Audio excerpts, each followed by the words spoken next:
Boa noite. Boa noite. Preso o casal suspeito de matar e esconder o corpo do zelador do prédio. Sem teto fecham a Avenida Paulista e invadem o prédio da CDHU no centro. PT suspende deputado estadual Luiz Moura por suposto envolvimento com o PCC. Dilma recebe a taça da Copa do Presidente da FIFA, Joseph Blatter. Exército também fará o policiamento das ruas de São Paulo no Mundial. Batedores da Polícia Rodoviária Federal treinam para escoltar autoridades estrangeiras.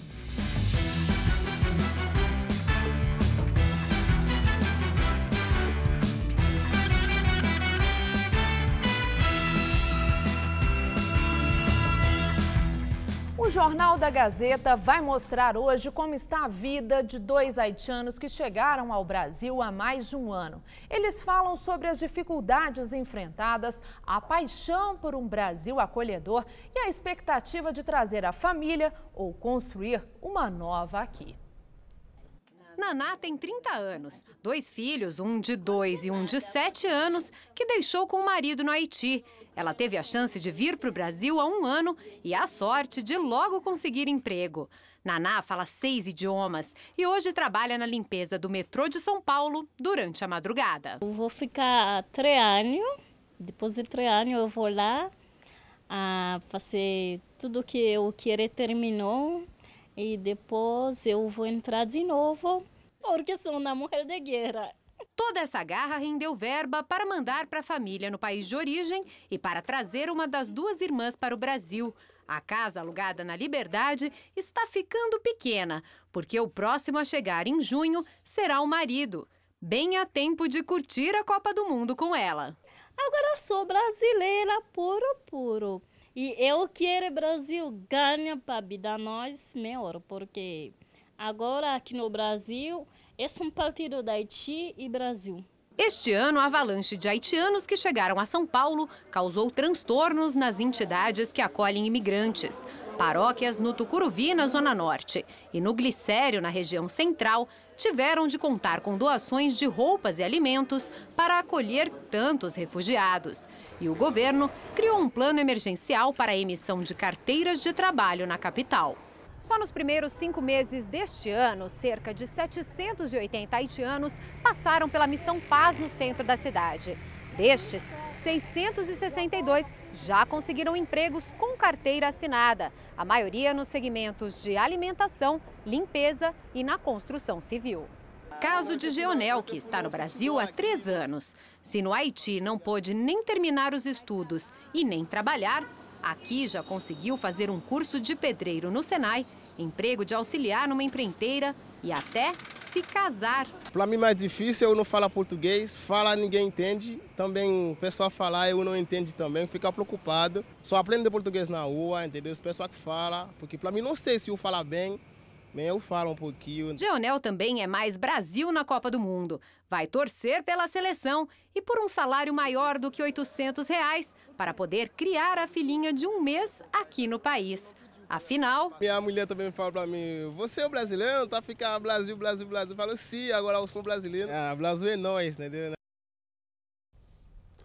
Estudo feito pela USP, a Universidade de São Paulo, revela que quase 40% das pessoas que cuidam de idosos doentes na capital têm mais de 60 anos. Por conta da demanda, a Unifesp criou um ambulatório específico para tratar desses cuidadores.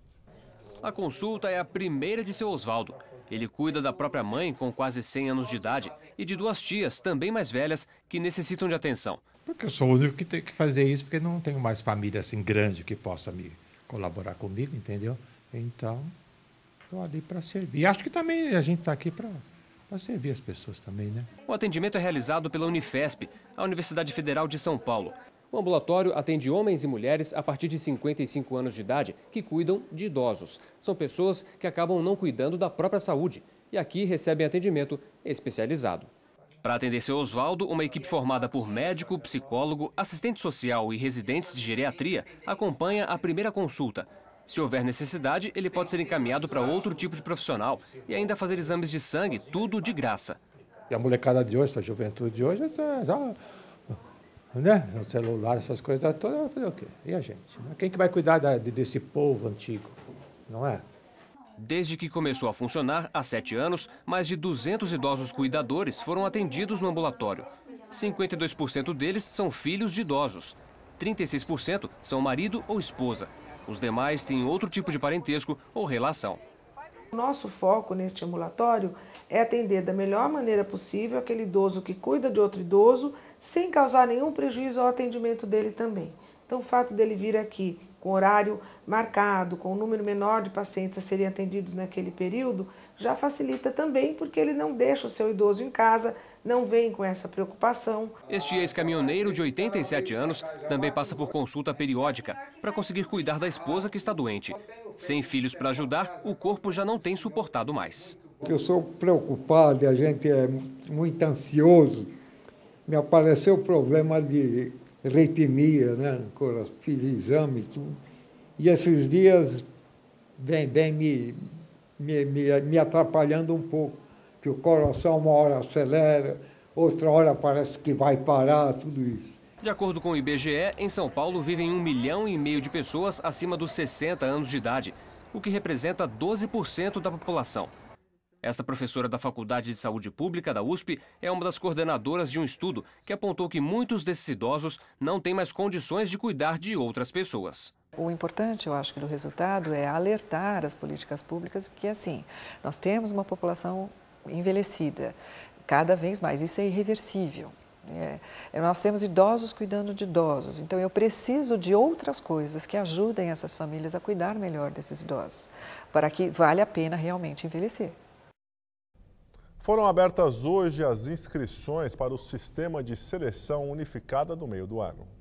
A segunda edição do SISU de 2014 oferece pouco mais de 51 mil vagas em 67 instituições públicas de ensino superior de todo o país.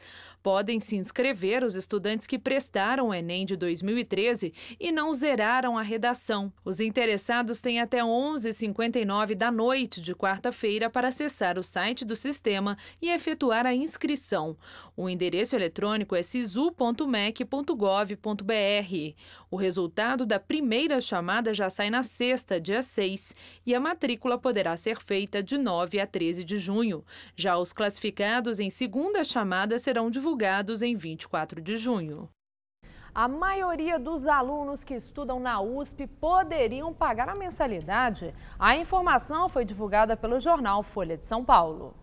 6 em cada 10 alunos da graduação da universidade teriam condições para pagar mensalidade. Ainda de acordo com o jornal, a arrecadação anual da maior universidade pública do país poderia aumentar em quase 2 bilhões de reais caso fosse adotado um modelo que combinasse cobrança na graduação e pós-graduação. A cobrança em universidades públicas, no entanto, é proibida por lei e divide opiniões. A USP passa pela mais grave crise orçamentária de sua história. Só a folha de pagamento excede o que a universidade recebe por ano do governo estadual. Funcionários e professores estão em greve desde a semana passada por não terem recebido o reajuste salarial. Na Espanha, rei Juan Carlos abdica do trono. O chefe do governo espanhol, Mariano Rajoy, anunciou hoje a abdicação em favor do filho do rei, o príncipe das Astúrias, Felipe de Bourbon, de 46 anos. Em discurso à nação, Juan Carlos, de 76 anos, afirmou que decidiu abdicar do trono para que possa abrir uma nova etapa de esperança final, na qual se combinem a experiência adquirida e o impulso de uma nova geração. O rei da Espanha chegou ao trono em novembro de 1975, após a morte do ditador Francisco Franco. O monarca, muito popular, viu sua aceitação cair entre os espanhóis nos últimos anos, após uma série de escândalos, inclusive de corrupção. O programa Hora do Voto recebe hoje o diretor do Datafolha, Mauro Paulino. Na entrevista à jornalista Maria Lídia Flandoli, Mauro Paulino fala sobre as principais tendências do eleitorado. Uma demanda mais geral dessa eleição é o desejo de mudança. Nesse momento, boa parte desses eleitores que querem mudança enxergam na própria Dilma ou no Lula o melhor vetor de mudança. Ele aponta um fatiamento que se reproduz a cada eleição. Existe também um segmento de cerca de 1/3 da população que é muito fiel aos governos petistas. E um terço não vota no PT de jeito nenhum.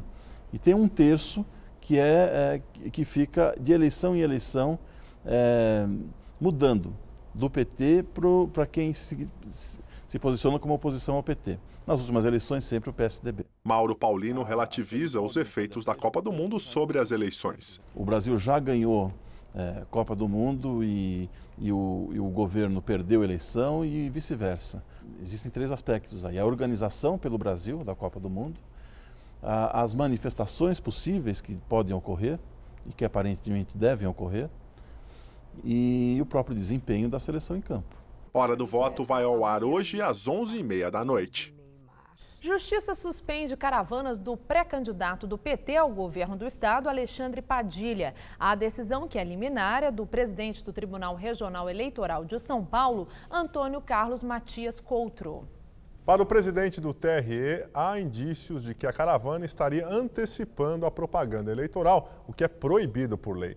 A autora da ação é a Procuradoria Regional Eleitoral de São Paulo, que, além da suspensão da caravana, pediu a aplicação de multa de R$ 750 mil a Padilha e ao diretório do PT em São Paulo.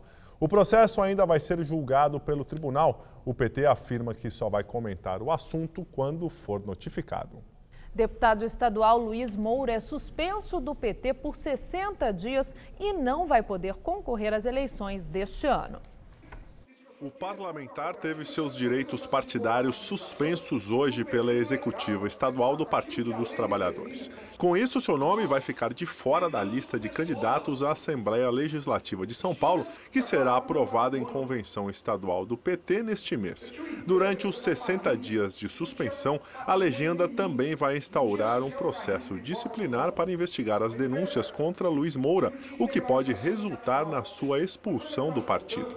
Segundo a Polícia Civil, o deputado estadual participou de uma reunião na cooperativa de transportes da qual faz parte, em março, com pelo menos 13 integrantes da facção criminosa PCC. Na semana passada, em pronunciamento na Assembleia Legislativa, ele negou o envolvimento com o crime organizado. Agora vamos ao comentário de política com Bob Fernandes. O PT suspendeu o deputado estadual Luiz Moura por 60 dias. O deputado participou de reunião onde estavam 13 integrantes do PCC. Reunião essa na Transcooper, cooperativa da qual Luiz Moura é parte.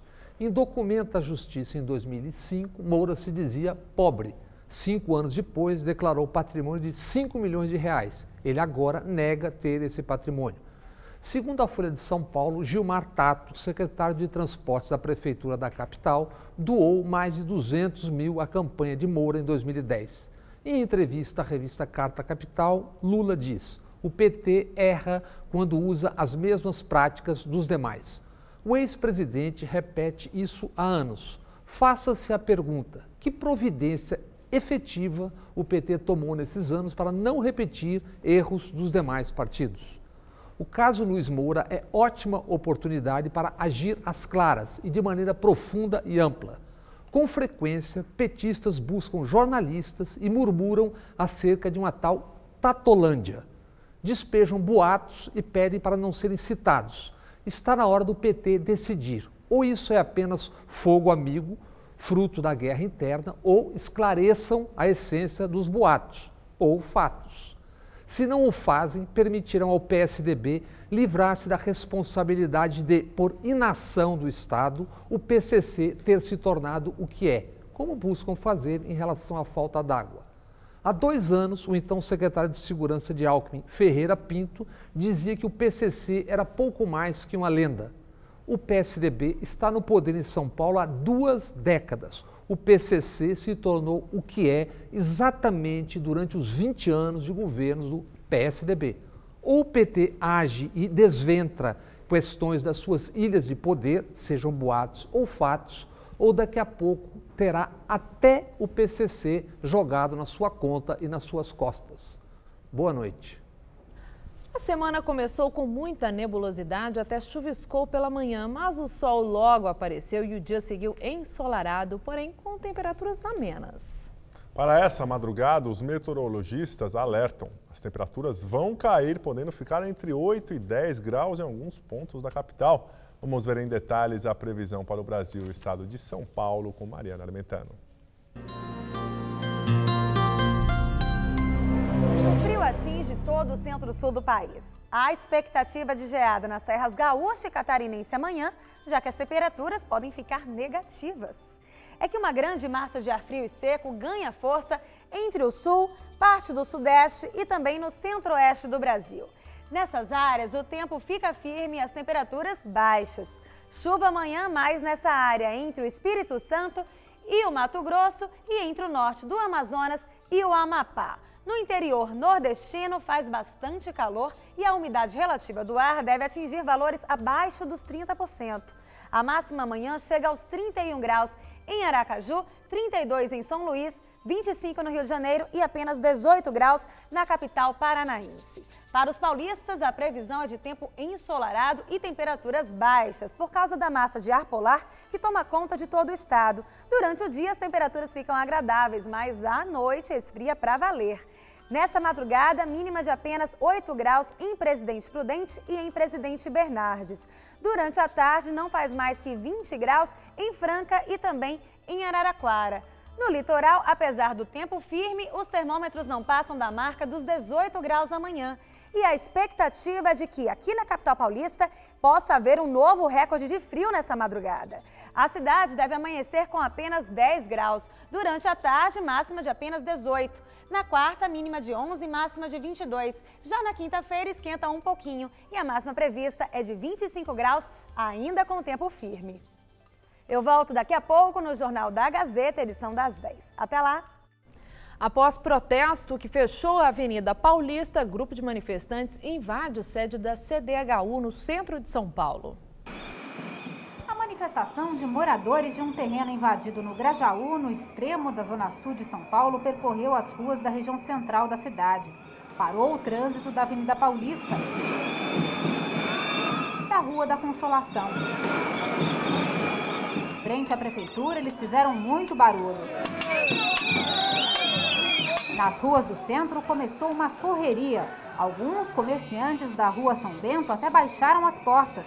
De lá, os manifestantes seguiram até a Rua Boa Vista e entraram no prédio da Companhia de Desenvolvimento Habitacional e Urbano, a CDHU, onde também fica a Secretaria Estadual da Habitação. Os seguranças e policiais militares que estavam na porta não impediram a entrada dos manifestantes. Dentro do prédio, eles subiram pelas escadas até a ouvidoria. O objetivo? Chamar a atenção do presidente da CDHU. Nós estamos lá há 8 meses, depois de 5 despejos no terreno da prefeitura, que era no Itajaí. E aí nós temos negociado sempre com o CDHU a possibilidade de construir nossas moradias naquele terreno que está ocioso há 14 anos ou um outro. E eles vêm sempre fazendo reuniões e nada.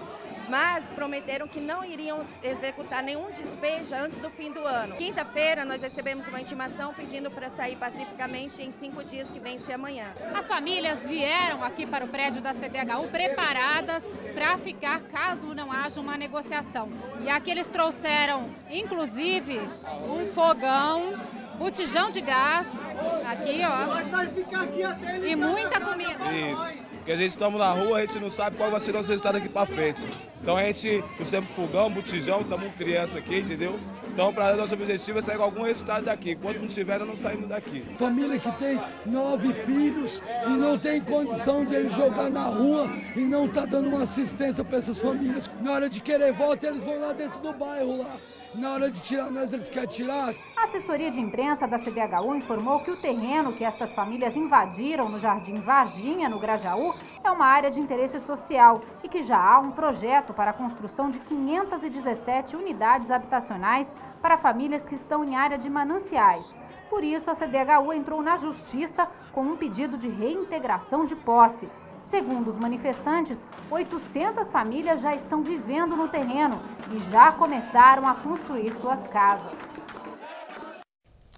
Cerca de 200 sem-teto invadiram na noite de ontem um prédio no centro da capital paulista. O edifício localizado na rua Líbero Badaró é conhecido por ter abrigado o luxuoso Hotel Otton Palace, que fechou as portas em 2008. Segundo a Polícia Militar, que chegou a ir até o local, o grupo é ligado ao movimento de luta por moradia digna.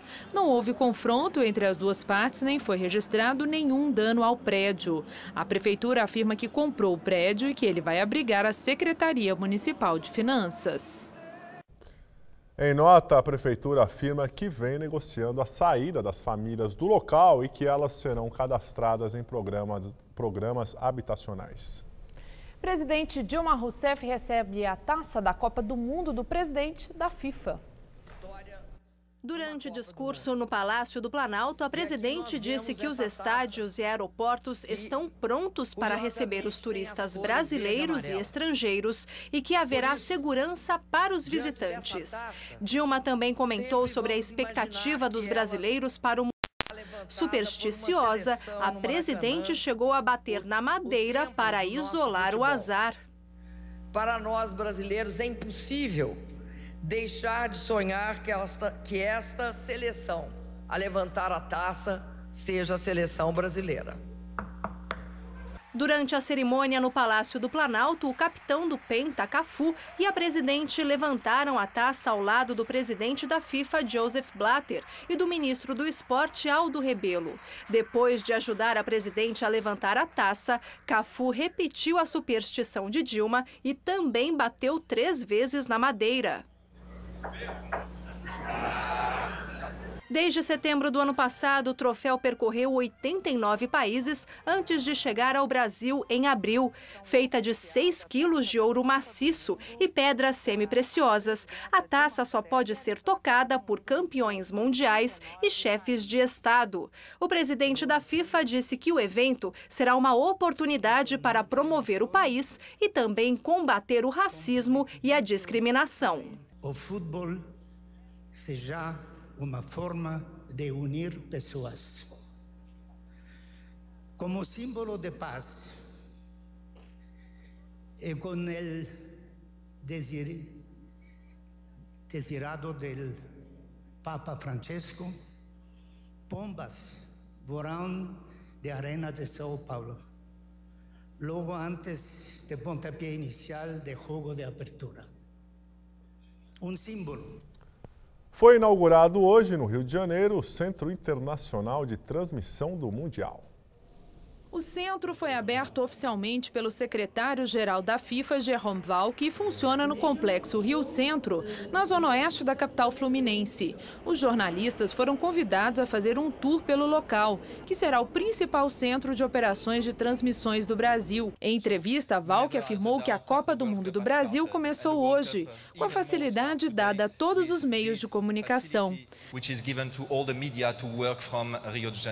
Cerca de 15 mil representantes de mídia foram credenciados e terão acesso ao centro de transmissão, que tem capacidade para receber 3 mil pessoas por dia. Ministro da Justiça, José Eduardo Cardoso, anuncia ação coordenada de segurança entre os governos estadual e federal e o Exército durante a Copa do Mundo. Cardoso anunciou hoje que cerca de 4 mil homens do Exército e outros 2 mil da Polícia Federal irão ajudar no policiamento das ruas de São Paulo, ao lado dos 90 mil policiais militares do estado.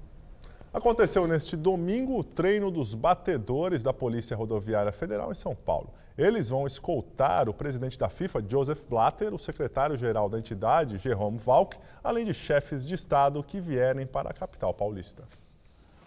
Essa é a elite dos batedores da Polícia Rodoviária Federal. Homens e mulheres que passaram por mais de 240 horas de treinos especiais. No currículo, já fizeram a escolta do Papa Bento XVI em São Paulo e acompanharam autoridades na Rio+20 e na Copa das Confederações. O grupo está a postos novamente para garantir a segurança das autoridades que estão chegando ao Brasil para a Copa do Mundo.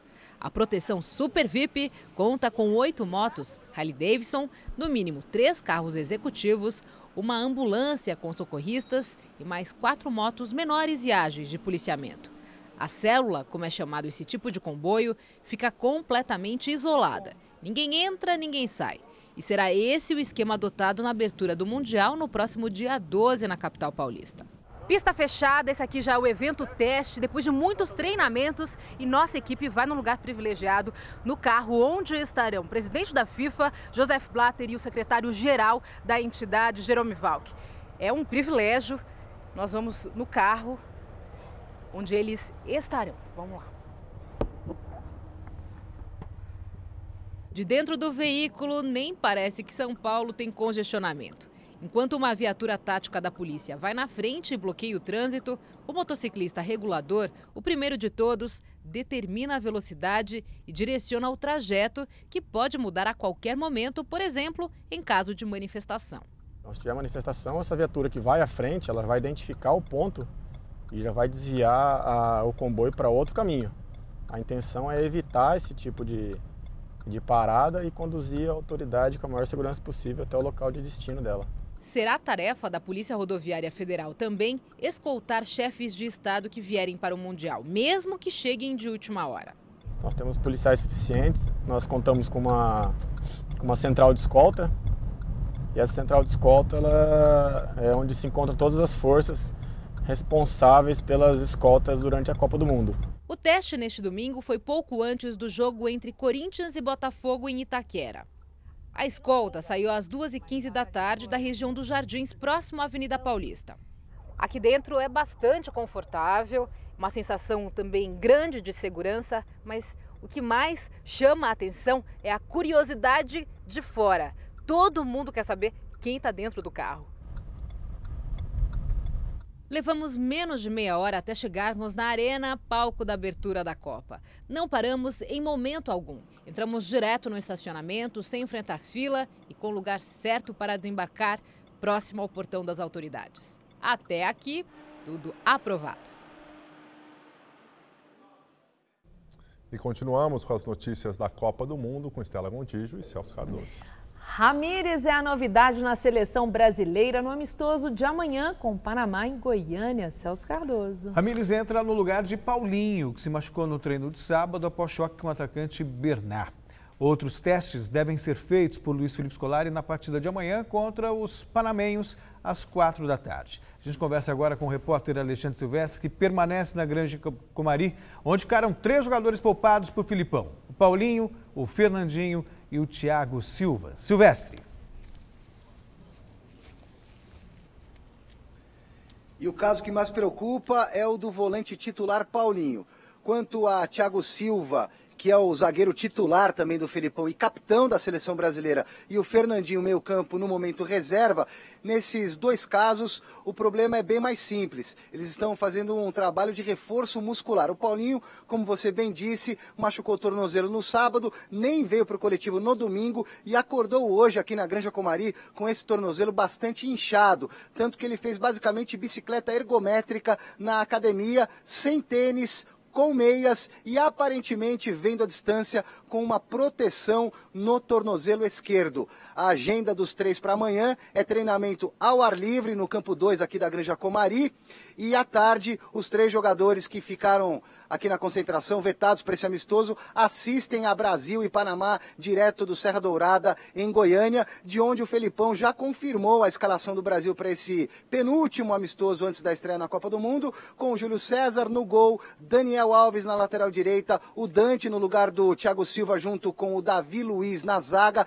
Marcelo na lateral esquerda. Meio de campo com o Luiz Gustavo, com o Ramírez, que ganhou a vaga do Paulinho, que está machucado, o Hernanes não treinou bem ontem, perdeu espaço, o Oscar completa a meia cancha. No ataque tem o Hulk, o Fred e o Neymar. Os jogadores voltam amanhã depois do amistoso para a Granja Comari, tem treino na quarta-feira, na quinta, sexta-feira viagem para São Paulo, jogo contra a Sérvia no estádio do Morumbi. Sábado é folga para a rapaziada e no domingo recomeça o trabalho aqui na Granja Comari. É a reta final de preparação até a estreia na Copa do Mundo, dia 12 de junho, na Arena do Corinthians contra a Croácia. Aqui de Teresópolis, Rio de Janeiro, de volta para São Paulo, Avenida Paulista 900, estúdio da TV Gazeta. Boa noite. Boa noite, Silvestre. Obrigada, Obrigado. Silvestre. Agora, quem não preocupa aí é o Neymar, né? Que hoje fez um gol no treino e deixou a torcida feliz lá em Goiânia. Não, o que preocupa realmente é a marcação na seleção brasileira. No sábado, o Luiz Felipe Scolari já deixou o treinamento bastante insatisfeito. Nervoso, porque deu muito espaço o setor defensivo para o contra-ataque do time reserva. Enfim, mas são ajustes, né? Até a Copa do Mundo você ainda tem um período para ajustar. O ataque não tira o sono do Felipão, não. Ele a tem marcação... que perceber os defeitos ali, Exatamente, não faz parte do trabalho dele, para que tudo corra bem na estreia. Tá certo. E o fim de semana de amistosos preparatórios para a Copa do Mundo, né, Celso? Destaque para os adversários do Brasil no Mundial. O México derrotou o Equador, enquanto Camarões arrancou um bom empate diante dos favoritos alemães. Veja os gols. Em amistoso realizado na Alemanha, os donos da casa só ficaram no empate contra a seleção de Camarões, rival do Brasil na primeira fase da Copa. A partida terminou em 2-2.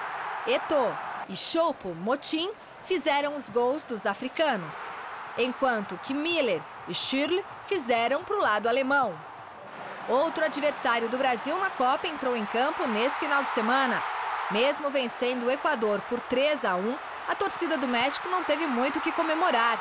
Depois de fazer o primeiro gol do jogo, esse golaço de canhota, Luiz Montes dividiu forte com Castilho em uma jogada no meio de campo e se deu mal. O meia fraturou a tíbia e a fíbula da perna direita e está fora da Copa. Castilho também lesionou feio o joelho no lance e pode ser sacado da seleção do Equador. E no amistoso entre Itália e Irlanda, outra baixa importante para o Mundial. No começo do jogo disputado em Londres, que terminou 0-0, o meia Montolivo levou a pior no choque com Pearce. O jogador fraturou a tíbia da perna esquerda no lance e, como provavelmente terá que ser operado, já foi cortado da lista dos 23 atletas que vêm para o Brasil. Montolivo era titular no meio-campo italiano. Aí para a seleção da Itália. E agora o Campeonato Brasileiro, o Cruzeiro termina a fase pré-Copa do Mundo como líder isolado, Celso. O time mineiro abriu 3 pontos de vantagem para Fluminense, Corinthians e São Paulo, times que completam o G4. Veja os gols no final de semana pelo Brasileirão. No palco de abertura da Copa do Mundo, o Corinthians segue sem vencer. Jadson abriu o placar, mas aos 41 do segundo tempo, Edilson deixou tudo igual. Final, Corinthians, terceiro colocado, 1, Botafogo, 14º, também 1. No Morumbi, Osvaldo levantou na área e Luiz Fabiano de cabeça abriu o placar, São Paulo 1, Atlético Mineiro 0. Aos 33 do segundo tempo, Josué, livre de marcação, deixou tudo igual, 1-1. Quando tudo parecia definido, aos 44 da etapa complementar, Pabon arriscou de longe nessa falta e o goleiro Giovani aceitou. Final, São Paulo, quarto colocado 2, Atlético em oitavo 1. Em São Bernardo do Campo, o Santos só precisou de 7 minutos para resolver a partida diante do Criciúma. Gabriel marcou o primeiro no começo do jogo e 5 minutos depois, Diego Cardoso fez o segundo. Final, Santos, nono colocado 2, Criciúma, 13º 0. Na Vila Capanema, o Coritiba passou sem muitas dificuldades pelo Goiás. Alex de cabeça fez 1-0. 10 minutos depois, Alex apareceu de novo, desta vez para deixar Keirson na cara do gol, 2-0. E no final do primeiro tempo, Denner Assunção definiu o placar. Curitiba, ainda na zona do rebaixamento, 3, Goiás agora em 7º lugar, 0. Com este gol de Neto Baiano aos 3 minutos do segundo tempo, o Sport venceu o Vitória. Os pernambucanos estão em 12º lugar, os baianos na zona do descenso. O Cruzeiro precisou apenas a primeira etapa para despachar o Flamengo em Uberlândia. 3-0 com gols de Ricardo Goulart, Everton Ribeiro e Borges. O time de Minas é o líder isolado do Brasileirão com 19 pontos. O Flamengo é penúltimo com apenas 7. Gols só no segundo tempo para Chapecoense e Bahia. A equipe da casa saiu na frente nesse belo chute de Abuda. Alemão ampliou, 2-0. Demerson ainda descontou para o Bahia, mas já era tarde, final 2-1. A Chapecoense, em 15º, deixou a zona da degola. O Bahia é o 16º. Fluminense e Internacional empataram por 1-1. Jorge Henrique, aos 21 do primeiro tempo, abriu o placar. Mas aos 31, Jean deixou tudo igual em Macaé. O Flu é o vice-líder do campeonato. O time gaúcho está em 5º lugar. E em Florianópolis, o Atlético Paranaense conseguiu um bom resultado contra o Figueirense, graças a uma atuação fantástica de Douglas Coutinho. Ele marcou os 3 gols da equipe. Everaldo fez o de honra para o Figueira. O Atlético subiu uma posição e está em 11º lugar. Já o Figueirense continua na lanterna. É só por hoje. Muito obrigada, Celso. Até amanhã. E é com você, Gabriel. Chega ao fim o mistério do desaparecimento de um zelador de um prédio no bairro da Casa Verde, na zona norte da capital. A Polícia Civil prendeu um publicitário e uma advogada que moram no edifício onde Gesi Lopes de Souza trabalhava e morava havia 5 anos. O homem teria matado o zelador e levado o corpo para a Praia Grande, no litoral paulista. Eduardo Tadeu Pinto Martins, de 47 anos, chegou agora à noite ao 13º Distrito Policial da Casa Verde. Ele estava de cabeça baixa e não quis responder às perguntas dos jornalistas. Por que você matou o zelador, Eduardo? Quem tirou seu A mulher dele, uma advogada de 42 anos, também foi presa, mas diz não ter envolvimento no crime. Como que vocês imaginam que tenha acontecido? Olha, provavelmente isso aconteceu por volta das 15h30 da sexta-feira. Ele foi asfixiado e morto no apartamento e depois ele, no mesmo dia, provavelmente ele tenha levado o corpo para a casa de veraneio do pai. Não sei se o pai mora lá ou não, mas enfim. Foi lá que o corpo foi encontrado e foi lá que ele foi preso. Esses dias ele voltou para São Paulo, inclusive hoje, ele saiu 6 e pouco lá do apartamento. Então, assim, é de uma frieza muito grande. Gesi Lopes de Souza, de 63 anos, era zelador em um prédio de 22 andares e que tem 16 câmeras de segurança. Nenhuma delas registrou a saída de Gesi do condomínio. As últimas imagens feitas pelo circuito foram às 13h15 da tarde, quando ele estava no elevador levando as cartas para serem entregues aos moradores. Ele desce em um dos andares e depois disso não retorna mais. E vamos conversar ao vivo com a repórter Sabrina Pires, que está na delegacia da Casa Verde e tem outros detalhes sobre a morte do zelador. Sabrina? Gabriel, segundo a polícia, o publicitário Eduardo Martins, de 47 anos, ele confessou ter matado o zelador do prédio onde mora com a família na Casa Verde, na Zona Norte. Ele chegou no final da tarde aqui ao 13º Distrito, na Zona Norte da capital paulista, chegou de cabeça baixa, algemado, não falou com jornalistas e ainda presta depoimento neste momento. Ele foi preso hoje à tarde na casa de veraneio do pai dele em Praia Grande, na Baixada Santista, onde, segundo a polícia, ele esquartejou o corpo do zelador, usou inclusive um serrote para separar os órgãos e tentava colocar fogo nas partes do corpo. A esposa dele, Ieda Martins, de 42 anos, também está aqui e é ouvida separadamente. A família do zelador diz não ter dúvida sobre se tratar-se do corpo de Gesi de Souza, já que ele sumiu na sexta-feira. Foi ouvida uma briga justamente no apartamento do publicitário Eduardo Martins e também pelas brigas constantes. Nós conversamos há pouco com a filha do zelador, Sheila de Souza, que tem 27 anos, está aqui na delegacia e disse estar chocada. Segundo ela, nunca poderia imaginar que desavenças de condomínio pudessem resultar em um desfecho como esse. Vamos ouvi-la. A única coisa que eu posso pedir é justiça.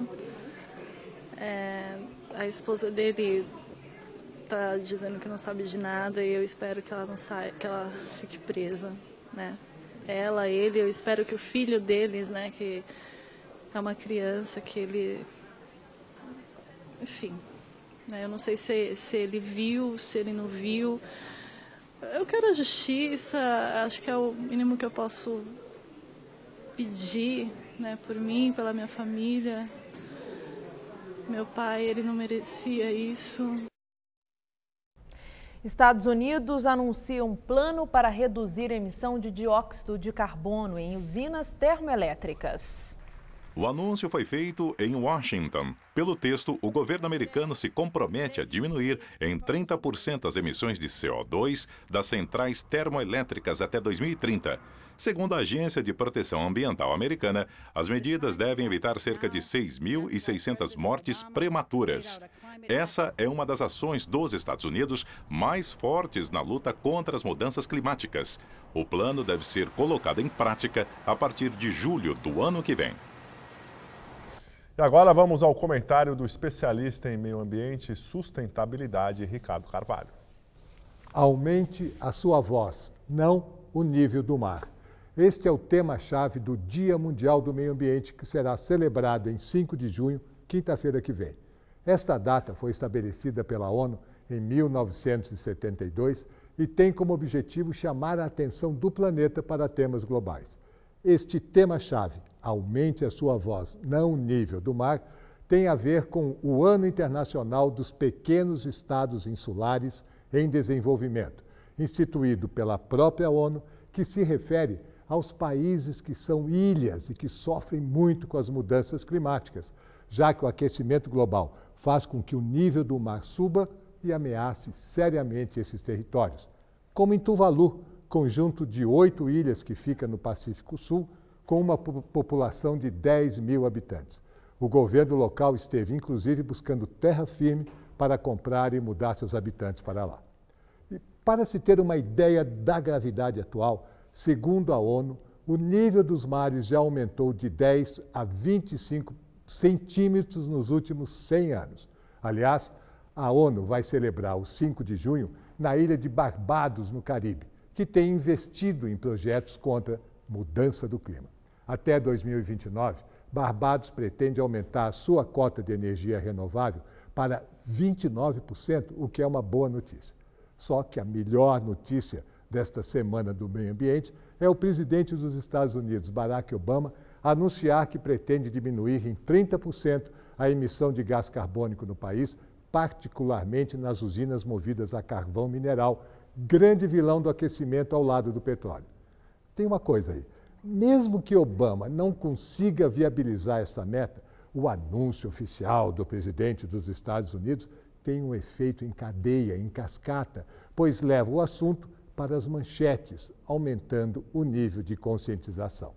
Apesar de, ao lado da China, serem os grandes emissores de gás carbônico, os Estados Unidos têm algumas ilhas de excelência, como a Califórnia, onde já circulam 60 mil carros elétricos, o que é, sem dúvida, indicação de uma tendência importante. Se você quiser mais informações, mande um e-mail para sustentabilidade@tvgazeta.com.br que eu vou ter o prazer em responder. Boa noite.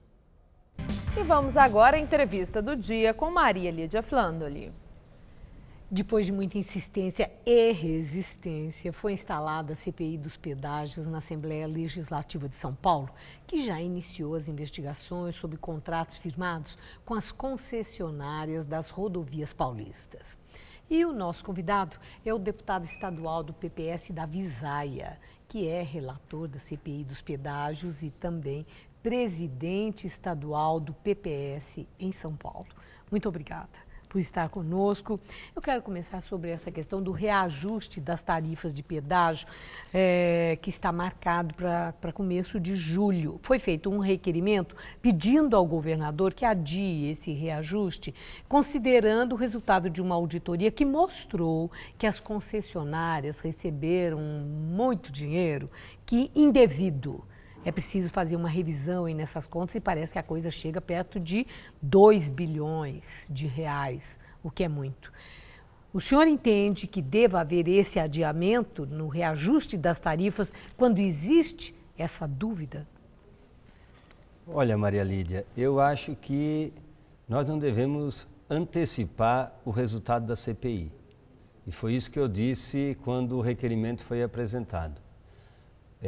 O resultado da investigação pode eventualmente apontar que não seja necessário o reajuste ou que não seja necessário o total do reajuste. Mas até esse momento nós não temos ainda na CPI nenhuma evidência disso. Mesmo esse assunto que tem sido falado, né, o que houve e é um dos assuntos que a CPI vai investigar, é em 2006 uma prorrogação dos contratos. Portanto, não houve ainda o pagamento para as concessionárias. Né? Mas e esses 2 bilhões que teriam esses sido 2 pagos bilhões, indevidamente? até agora a informação que eu tenho, é um cálculo que se faz de que essa prorrogação geraria para os caixas, né, das empresas esses 2 bilhões. Mas não que o governo do estado já pagou 2 bilhões para as empresas agora. Mas faz diferença? Né? Se gera faz um caixa de 2 bilhões? Faz diferença porque o próprio governo do estado, né, a partir dessa auditoria que foi feita, já solicitou na justiça a discussão para romper ou eventualmente cancelar esse aditamento, e aí o contrato terminaria no seu prazo normal e, portanto, a empresa deixaria de receber aquele lucro adicional ou aquela receita adicional com a prorrogação, e o que está em vigor nesse momento é o contrato original. Mas tem cabimento cobrar da população, né, que pague a mais quando existe aí essa dúvida? Então é por isso E ano eleitoral ainda, para o Alckmin, isso aí não pode ser contraproducente? Não, claro, eu acho que se tiver dúvida, né, provavelmente o governador vai ser o maior interessado em encontrar uma solução para isso. Eu acho que nós, enquanto os dados que a gente tem da CPI, e um primeiro requerimento, que foi um requerimento que eu apresentei, foi justamente a memória de cálculo, né, a partir de cada contrato que foi assinado, da evolução da tarifa de cada praça de pedágio. E não tenha dúvida que, a partir do momento em que a gente identificar que tenha acontecido algum erro, nós vamos fazer constar do relatório da CPI, né, a solução disso, certo, ou uma sugestão, ou um encaminhamento ao Ministério Público, ao próprio governo. Isso. Eu acho que, nesse momento, né, a gente antecipar, sem ter nenhuma evidência, é entrar num jogo político. Olha, a CPI está sugerindo que não tem aumento e, eventualmente, o governo aumentou, porque o governo tem que continuar cumprindo os contratos, a menos que ele tenha evidência suficiente para não fazer o reajuste. Que ainda não existe, corre o risco, né, de passar a ideia, acatando esse seu argumento, que o governo está do lado das concessionárias e não do lado do cidadão que já paga tanto imposto e tanta tarifa? Olha, eu acho que o governo, há 2 questões nessas questões de contrato.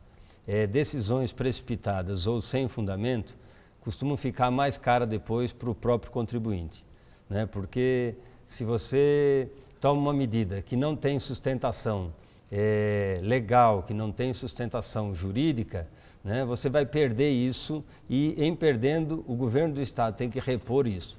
Por isso é que nós queremos tratar isso com muita responsabilidade. Falando agora sobre as eleições 2014, PPS já tem definido que apoia a candidatura de Eduardo Campos, do PSB, para a presidência da República. Em São Paulo, já fechou com o governador Geraldo Alckmin. E como é que está a questão do PSB, no seu entender, que essa está em suspenso ainda? O senhor percebe nas suas relações com o PSB a chance do PSB fechar com o Alckmin também?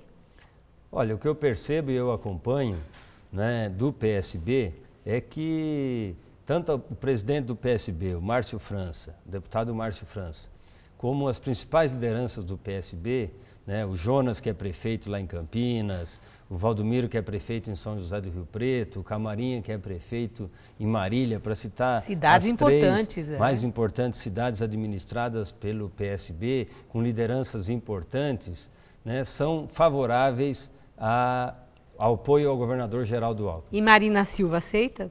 Marina Silva tem uma posição diferente e que em algum momento ela vai ter que concordar com alguma solução que não atropele o PSB também de São Paulo.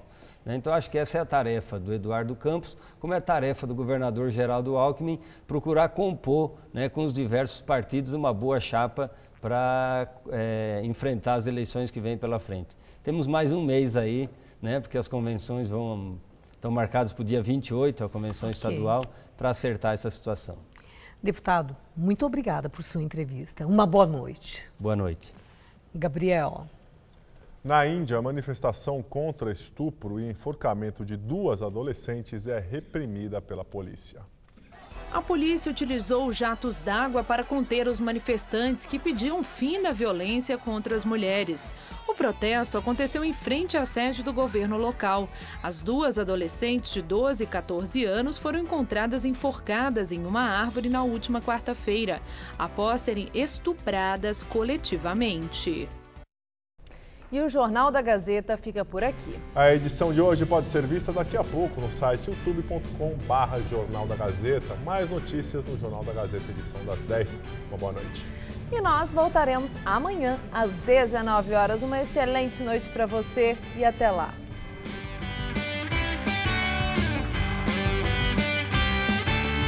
Hoje, 11h30 da noite, acompanhe uma entrevista com Mauro Paulino, diretor do Datafolha em Hora do Voto.